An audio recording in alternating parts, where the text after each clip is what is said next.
Hello, and welcome to the Whale Hunting Podcast, where we shine a light onto hidden worlds of money and power. I'm Bradley Hope, and this week we're delving into the often unreported world of female drug traffickers with Deborah Bonello, longtime investigative reporter and more recently author of Narcas, The Secret Rise of Women in Latin America's Cartels. Welcome, Deborah. Hey, Bradley. Thanks for having me. So maybe you could just introduce yourself a little bit better. Where are you in the world, and kind of give us a little bit of a background on you. So I'm in Mexico City. I've been here for the last 20 years or so. I got here around 2006. I came here, I'd been in London for like a decade doing journalism, but I always used to dream about being a foreign correspondent and came to Mexico with that plan. And amazingly, it did kind of pan out. When I got here, Felipe Calderon, who was the then president, was just launching the drug war. So sort of a lot of the collateral damage and violence and drama around that government crackdown on organized crime was very much a part of the daily news beat, sort of from the word go in Latin America. And I got totally hooked on that story. And then, as time went on, I sort of specialized a little bit more in organized crime and started sort of questioning the representation of women within the sort of narratives and documentation and stories and coverage that we were seeing, and it all kind of went from there, really. I mean, I think most people would think that this kind of work that you've been doing sounds kind of scary or risky. You always hear, maybe you can tell me if this is an accurate representation, but it's one of the most dangerous places in the world is to be a Mexican journalist covering drug cartels. How did you even jump into that? Did you speak Spanish before you arrived, and how did you get yourself deeper into this world?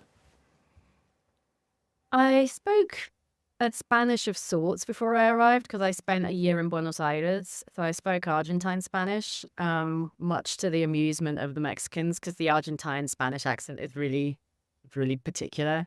And on arriving here, I met my now ex-husband, and so learned Mexican Spanish really, really fast. And through him, really got an immersive experience in Mexico that I think a lot of foreigners are often denied, in the sense that sometimes when you're a foreign correspondent, and it is quite hard to kind of get really into a world that doesn't include us at all, I don't know whether that makes sense, but like it's hard to really kind of get under the sort of different layers of Mexican society, and I felt very grateful for that. And yeah, I mean, look, it is a dangerous story. I do think that Mexican journalists are a lot less protected than foreign journalists, and that's why they are the most targeted group here.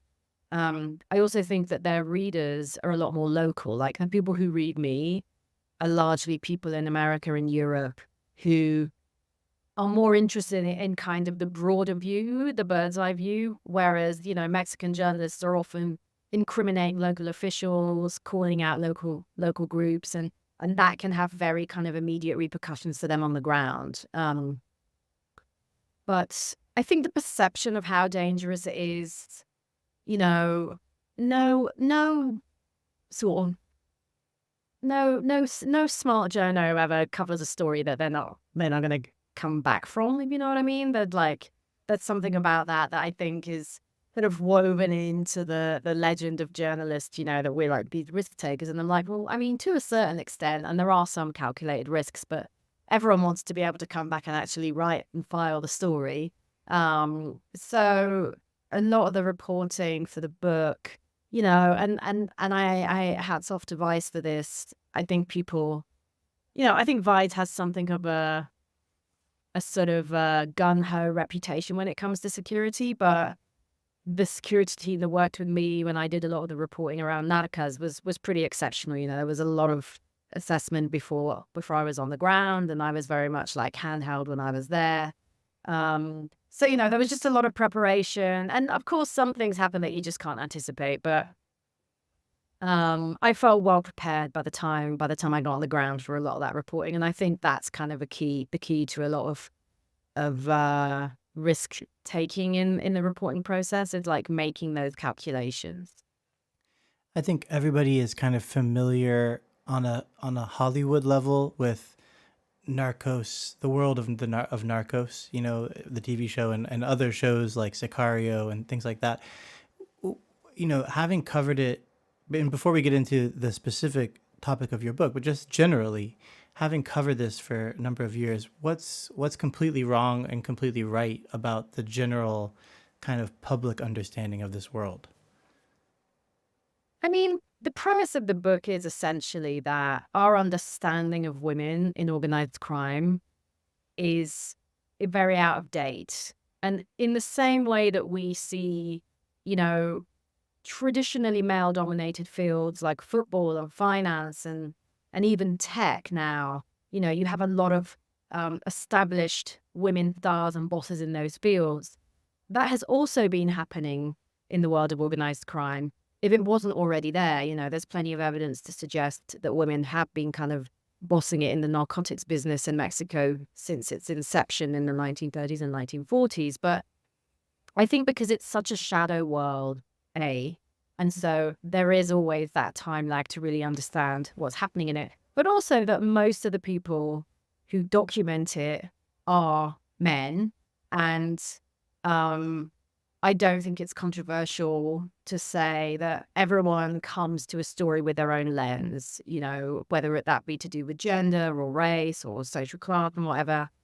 So I think that dynamic had created these narratives of organized crime that were essentially sort of, the sort of, violent cowboy who sort of ruled, the sort of classic warlord, who like ruled with an iron fist, cutting off heads and hanging bodies from bridges and all this stuff, which is true, but like the idea that women are only kind of accessories to that, I found to be untrue. But more to the point, like when we see these narratives, right, narcos and what have you, it just seemed to very much minimize women. So they were relegated to, the sexy rival who eventually gets taken out, or the sort of beleaguered wife, beleaguered mother and sister, and like the odd sort of big busty killer with the golden gun. But they were all just like very kind of worn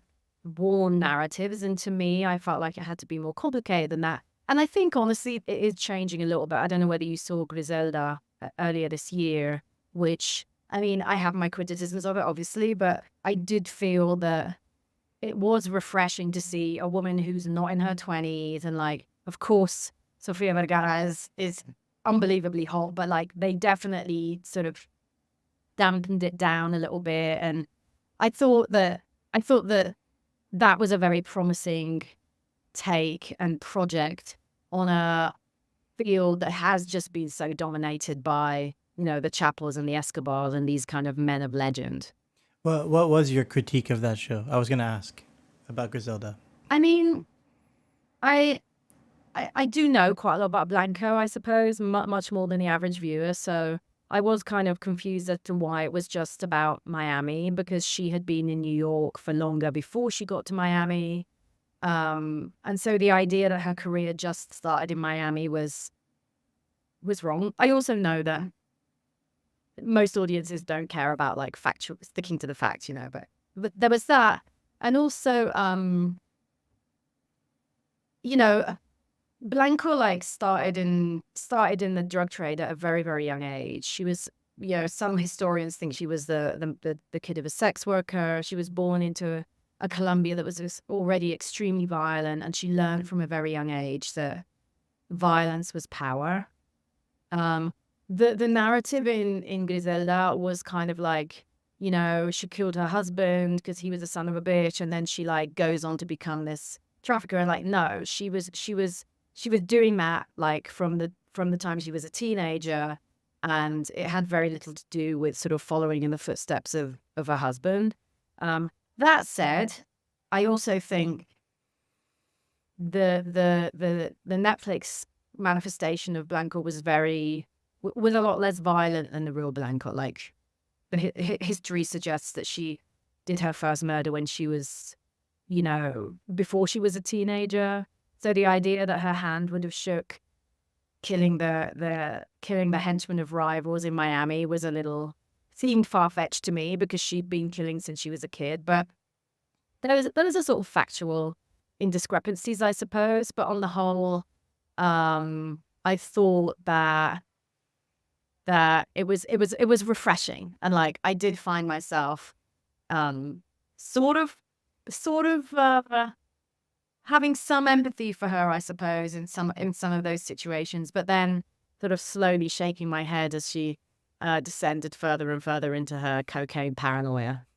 And she was smoking so many cigarettes. It was like, actually, I felt like a cough forming just watching her smoke that many cigarettes. Well, when you were reporting on this, you obviously didn't come in looking at this topic of Narcas. You were just covering the world of Narcos. What was the moment that you really felt that there was a reason to write a book? What was was there a particular story, a particular character who just made you really want to do that? Yeah, there were two women actually. One was Guadalupe Fernandez Valencia, who was the only woman on the indictment that helped put Chapo away for life. So when the trial of El Chapo was running in the US in 2018, 2019, I did spend a lot of time with those documents because we covered it a lot. And I remember seeing her name and thinking, why have I never heard of this person? And like she's the only woman on the list of names. And like I Googled her, and I think by that point she had pleaded guilty in Chicago. But there was no information about her. And she is and remains the highest ranking woman in the Sinaloa cartel today. Um, and then I was like, oh, well, maybe no one's written about her because there's no information about her. And then I spent some time on Pacer, which, as you know, is the platform that gives you access to legal documents and transcripts and what have you. And her entire criminal history was there. So my interpretation of that was there is this kind of lack of interest in women who do not cut that figure that we were talking about before. She looks like a Mexican abuelita, like a Mexican grandmother. She's not young. She's not hot. She's not married to anyone who's powerful in Chapo's world. Like, she's not the wife of a known capo.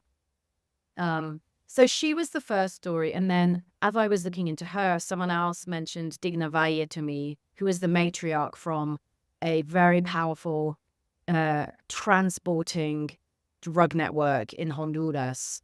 And at the time, she was sitting in ICE detention. She'd done her time in the US, helped the DEA bring down her entire family, and then they wanted to throw her back to the wolves. Which at the time would have probably been a death sentence for her because the president of Honduras at that time, who was recently convicted for drug trafficking in the US, was still in power. And she and her family had been working with him. And anyway, so those two women were really the women who drew me into it. The fact they were in their 50s and 60s and they just were like, not people you would look twice out on the street. And yet they were kind of sitting at the top of these largely patriarchal pyramids.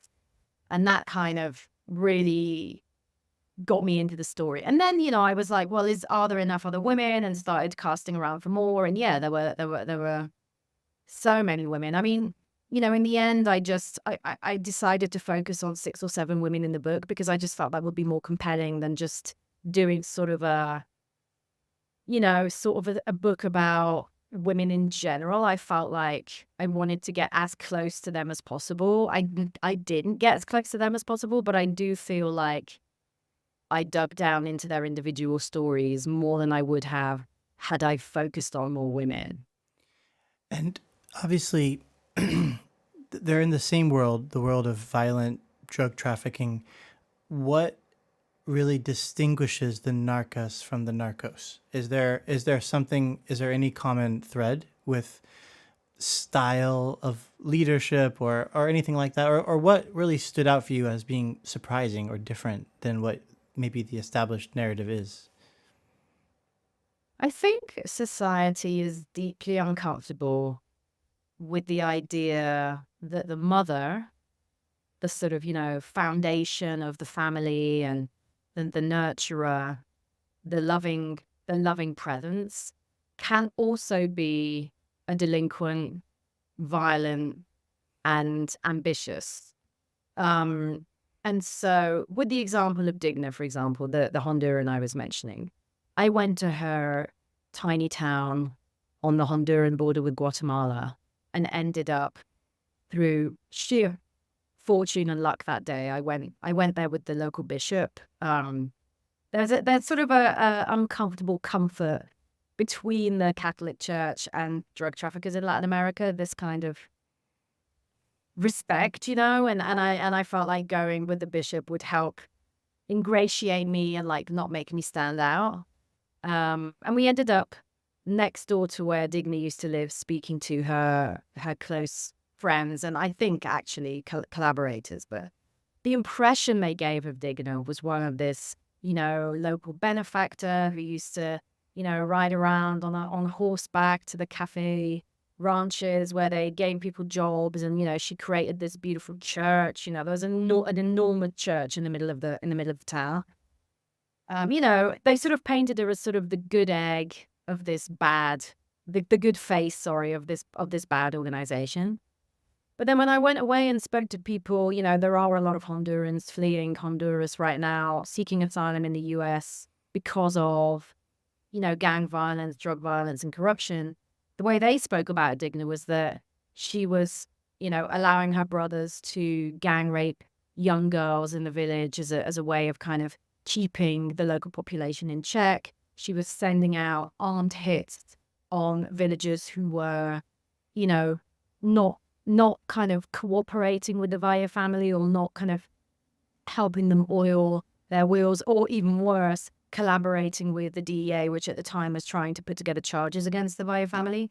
So it was an interesting evolution for me, because like I kind of did come away thinking, oh, she doesn't sound like she was sort of responsible for a lot of the violence that was happening. And then to hear those other versions of her, I mean, it was important for me to hear that, but like, I think we do tend to assume that women are the more benign elements of these organizations. And I didn't find that to be the case. I think that when women understand that the use of violence is absolutely essential to preserving the interests of their organization and their families. And in fact, that's another important point, which is that in Latin America, organized crime is very clan-based. So Digna and Guadalupe and a lot of other women brought their kids into the business. And so often, protecting your criminal interests is also protecting your family. And so, which makes a lot of sense to me. I think when you are protecting your clan, women as much as men do have this very sort of strong, I don't know, my mum friends call it the sort of lioness instinct, but I think business and family become very intertwined. And for Digna and Guadalupe, the use of violence was not just protecting the cocaine business and the roots, but like their own kids, who are part of the business as well. So yeah, I found all of those dynamics really interesting. And just like, things that like when you cover something really deeply, you just think about it in a way that you just wouldn't if you were covering it superficially. And I think that is the joy of investigative reporting, is that you really get to dig down on like trying to get into the minds of people and how they work and how they think, and like coming up with your own analysis of that. And that was super fun. I feel like when I was watching Griselda, I couldn't help but root for her. I think audiences are kind of connecting with something, and I would say that's more so with Griselda than like The Godfather or some other kind of patriarchal depiction. But for some reason with Griselda, I was like, yeah, go Griselda. I mean, it got a little twisted later on, and I lost my enthusiasm. But why do you think that is? I mean, do you think a lot of people that there's something about the Narcos that is kind of inspirational? I don't know. Maybe that's the wrong term, but I don't know. That's kind of I it's mean, a deep question. this is a great question, and was kind of one of the biggest tensions in the book.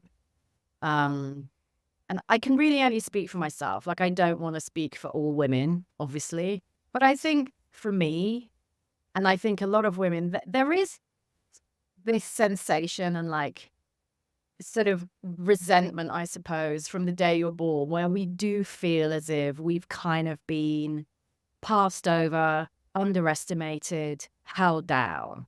And so when Griselda, when you see her beating the shit out of guys who are trying to steal her business, there is a part of you that feels like vindicated in a way, or like, yeah, you're behind her because it's kind of this bigger picture, right? Of like, I mean, you see it in the US with rolling back abortion legislation, and like the people making the decisions are the old white guys. Like, all of that is so disempowering and infuriating and frustrating for women who, have like, desires and aspirations and ambitions and what have you. So I think that was definitely part of what appealed to me about Griselda, and a lot of the other women who I knew watched Griselda. And, the writing of the book, yes, there is this big tension, right? Because on the one hand, you're like, she's bossing it, and like she's beating these men who are trying to get in her way and trying to minimize her. But at the same time, she's working for these viscerally violent organizations that treat women pretty terribly as well. Like, the violence that's reserved for women is often very specific to their gender and like sent to create an example, a warning to other women. So yeah, it was a tension. I mean, I couldn't help but be kind of impressed without sort of being starry-eyed about it. I mean, since the book came out, I tried to speak to all the women. I spoke to a few of them. Since the book came out, a bunch of them have reached out to me and like don't want the attention, don't love the work. And it doesn't feel great to get those messages at like 2 o'clock in the morning, where you're like, you can tell that they're pissed, And these are people who come from organizations where, before they went into prison, they would have they would have the number that they call, or the people that they call to delegate violence to. So that was uncomfortable. And the access that some of them gave me, like when I went to Digna's town and those people let me in, and then when the story came out, they were really, really annoyed with me. And it was like this kind of, I really enjoyed being in that group of women and like being let in and them trusting me. But then, you never write what people want you to write when you're doing journalism. And I think on some level, a lot of people don't understand that. They don't understand that you're not just going to write what they're saying to you, right? So there's that discomfort, of like, and all in-depth reporters have it, like the relationship with sources, and like, it's uncomfortable to disappoint them or to kind of contradict them, but that's kind of the nature of the game. But that was uncomfortable too, because most of the people I was focused on were either the women or the women around those women, and it felt yeah, uncomfortable to sort of disappoint them and not give them what they wanted. Well, what do you think was their critique? They thought of themselves as more saintly figures or something, or like what do you think that they actually? I mean, you're writing what happened, so what's the I misportrayal? Yeah, I think that in the case of Digna, that sort of juxtaposition of local benefactor, older woman, job giver, church builder, contrasted with cartel boss sending out hits on people who weren't doing what she wanted, delegating violence, tolerating the sexual abuse of young girls in the village. Both of those things are true. But I think the bad tends to contradict the good in the minds of people. Um, I think as a society, we're really incapable of being able to hold two conflicting truths together at the same time. And both of those things are true. And, we have seen through the last, 6 or 7 decades in Latin America that drug trafficking clans do have a lot of social capital. They do they do pave streets and build churches and put up street lighting. They do fill the vacuum often left by the government and the state in a lot of rural Latin America, which creates love and respect and like relationships with the community.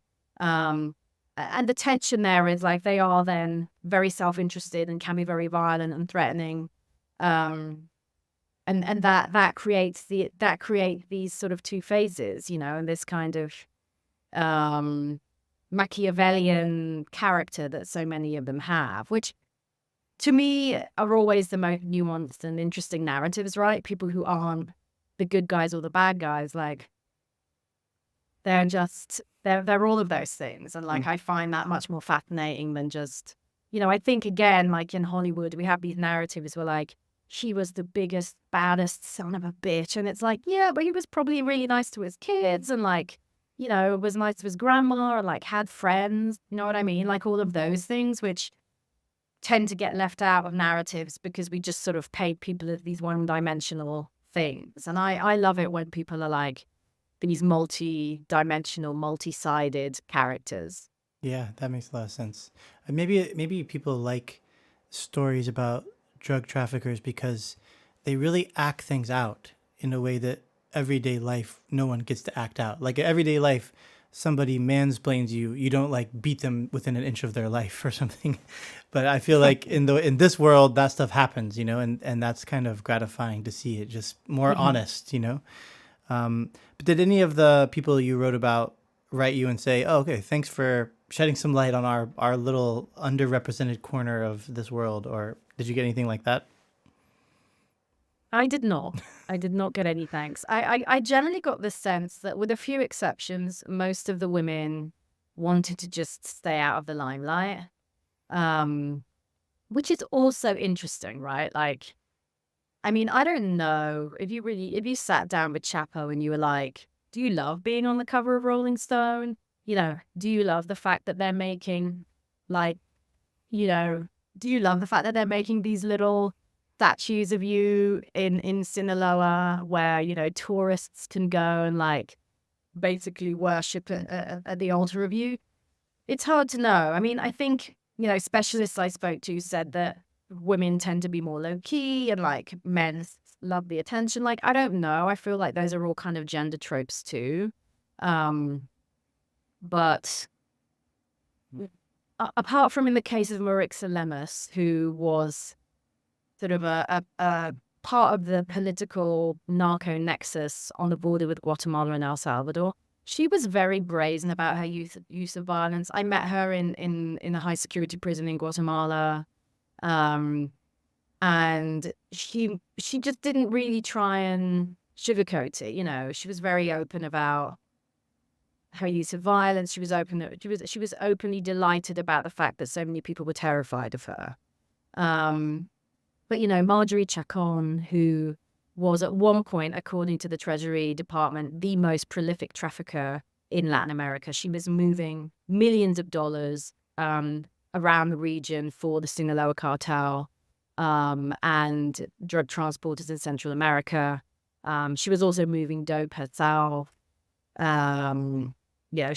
wrote me. She was pretty annoyed about it and like, who gave you the right? And it's like, look, love, if you're a convicted cocaine trafficker, you're into everything's public. Like, I don't need to ask your permission to write about you. But I don't know, Bradley, you tell me. But like, I did make a point in the book of trying not to portray any of these women as badasses, as in these kind of, again, like one-dimensional, ambitious, violent bitches who like, I did really try and like paint them as human beings and like as having more than one dimension. And so on that level, I feel like I, I stand by the work. I don't feel like I was kind of exploiting their criminal activities to like create these sensationalist narratives. Well, I think you took the right approach, because this is, I love how we have El Chapo now in the picture as well. I think you're writing the book for the audience, not for the subjects, and I think probably, of course, anybody who was written about, including if someone were to write a book about you or me or somebody else, we wouldn't be happy with the outcome, because it wouldn't quite reflect how we see ourselves.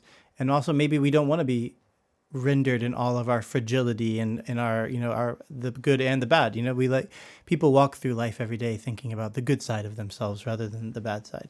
So I think it's inevitable. I just had one last question, because I was super fascinated by this encounter you had in the prison. Can you just paint more of a picture of that encounter? I mean, what was it like getting into that prison? What was she like? How did she size you up? And kind of what was that conversation like? Um, to give you some context, Guatemala has been, it's part of the cocaine land bridge to the US. Cocaine trafficking has always been a huge problem there, as has government corruption. And, at one point, I'm not clear on the dates, but like it was probably around a decade ago.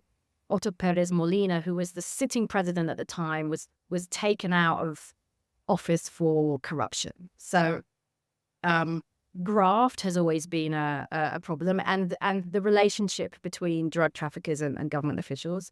So there is a reluctance, I think, on the part of the Guatemalan government to give you any access to people in prison, largely for that reason. And I knew that if I asked officially for permission to go see her, I wasn't going to get it. She had escaped from jail twice already, which is why she has earned herself the moniker of as Guatemala's female Chapo. As you know, Chapo had a number of maximum security prison escapes before he was finally captured and extradited. So she was kind of this big figure. And I went into prison to visit her with a nonprofit that caters to female prisoners in Guatemala who are very unseen. They're very invisible. There's very little transparency when it comes to the penitentiary system. And so, things like sanitary towels, makeup, basic like supplies are not provided by the state. And NGOs kind of take these things into women. So I went in with that kind of organization, and I was taken into the maximum security wing. And one of the people who was also in that wing was the former vice president of Guatemala, Roxana Baldetti, who was taken out of power the same reasons as the president for this big corruption scam, And she is also, when you follow Latin America, he's also kind of this poster girl for corruption and graft and criminality. So it was super interesting to see her housed next to Marixa Lemus, who, I'd say when I met her, she was in her early 50s. She came up, they brought her up from downstairs. She was downstairs in maximum security wing. Although when you think of maximum security in the US, like it's very different in Guatemala. Like it isn't that kind of like lockup. People have a lot more freedom. People have access to mobile phones. I mean, it's just a very different ecosystem. Anyway, she came up and she didn't know who I was. She hadn't had any warning really. And we sat down and we only had half an hour. I didn't have a tape recorder. So I was just like writing everything down as she kind of spilled all the stuff out. And she did share a lot with me. And like in the half an hour we were together, she sort of cried about her teenage daughter who had been killed in the crossfire of a ambush related to drug trafficking interests in her town. And then she was, delighted at the knowledge that the local mayor, who says that she has tried to assassinate him 3 times, she was delighted to hear how terrified he is of her, and that he wouldn't leave the house when she was on the lam. At one point she was fugitive for a couple of weeks, and apparently he didn't step outside his house.